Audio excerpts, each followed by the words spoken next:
Hi, Mary Jo. It's Joan. Hi, thank you so much for speaking to Family First.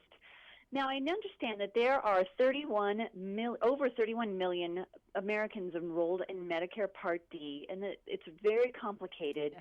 And I understand also that there was a survey done by Walgreens about what these enrollees understand about their coverage. Can you explain what that survey showed? Well, what it found is that while three-quarters of them think they know all about their plan, 50% didn't realize that if you went to a different pharmacy, the copay would be different.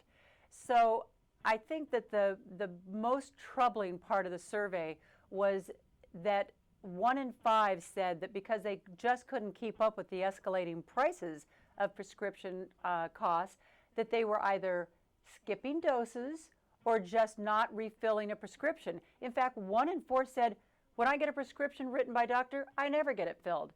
And now we wonder why people end up really, much sicker than they need to be and get put in a hospital. And non-compliance of taking your prescription medication, it's estimated that it costs the healthcare industry in this country $300 billion a year. So this is a big problem on a national level, but today let's just talk about the individual. It can really, really put you at risk to not be taking a medication to control a certain condition. So you need to know all the different ways that you can bring the cost down of making sure you can buy your prescriptions. And I understand that you have 3 steps that can help with that. Yeah, and first there are like 3 ways. The 3 ways are to take a generic instead of a name brand, which a lot of seniors are saving a lot of money that way, but the problem is that not all generics are exactly the same as name brand. So that's up to your pharmacist and your doctor to decide. A 90-day prescription is a great way to save, but not all pharmacies do that, nor do all the plans pay for it.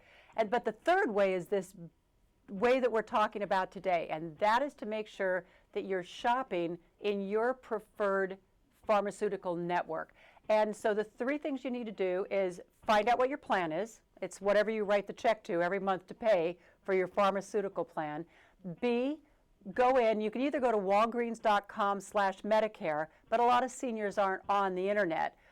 So they can just walk into a store and go back to the pharmacy and say, I'd like to have a plan review. They'll look at the plan. They'll find out for you what is the preferred pharmacy network in your plan, because that's where you should be shopping.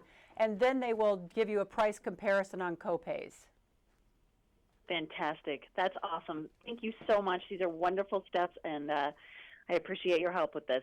It's my pleasure. Thanks. Thank you.